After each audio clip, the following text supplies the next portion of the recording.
இந்த வீடியோவில் grow IPO பற்றி பார்க்க போகிறோம். நீங்கள் நம்ம சேனலை ஃபஸ்ட் டைமாக பார்க்குறீங்க அப்படின்னா சப்ஸ்கிரைப் பண்ணிவிட்டு வாங்க, வீடியோக்குள்ளே போகலாம்.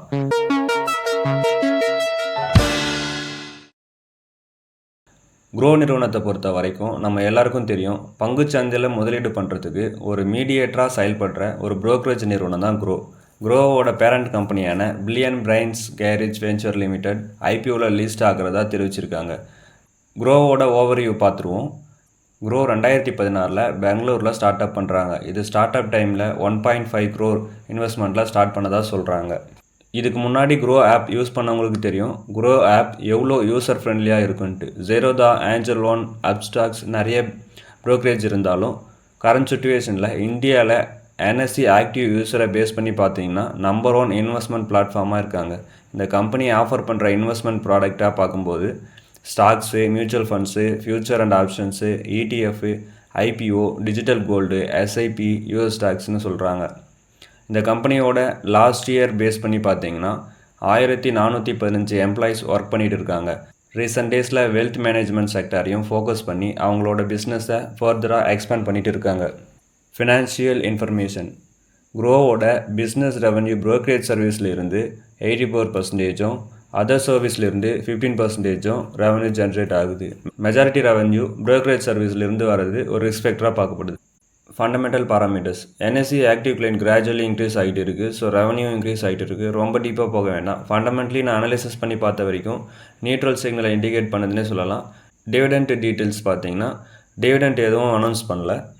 Industry PE ratio 40.77, stock PE 29.94. Industry PE ரேஷியோவை விட ஸ்டாக் பிஇ ரேஷியோ கம்மியாக தான் இருக்குது. இந்த காரணத்தால் அட்ராக்டிவ் வேல்யூவேஷனில் வராங்கன்னு புரிஞ்சுக்கலாம். இவங்களோட ஸ்ட்ரென்த்து பார்த்துடலாம்.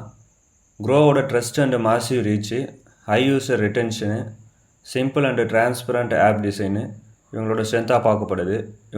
இவங்களோட ரிஸ்க் ஃபேக்டரை பார்த்துடலாம். Market volatility, heavy dependence on broking, technology, cyber security risk, high attrition rate இதெல்லாம் இவங்களோட ரிஸ்க்காக பார்க்கப்படுது. ஐபிஓ டீட்டெயில்ஸ் பார்த்துடலாம். IPO opening date November 4, closing date November 7, face value ₹2 per share, issue price band 95 to 100 per share, lot size 150 share, total issue price 6632 கோடி, fresh issue 1060 கோடி. Listing NSC பிஎஸ்சியில் listing ஆகுது. IPO timeline பார்த்துடலாம். Allotment November 10. In case உங்களுக்கு IPO allotment ஆகுது அப்படின்னா November 11 ஷேரை credit பண்ணிடுவாங்க. Promoter ஹோல்டிங்கை பற்றி பார்த்துடலாம்.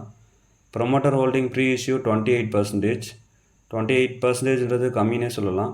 ப்ரொமோட்டர் ஹோல்டிங் போஸ்ட் இஷ்யூ எந்த டீட்டெயில்ஸும் கொடுக்கல.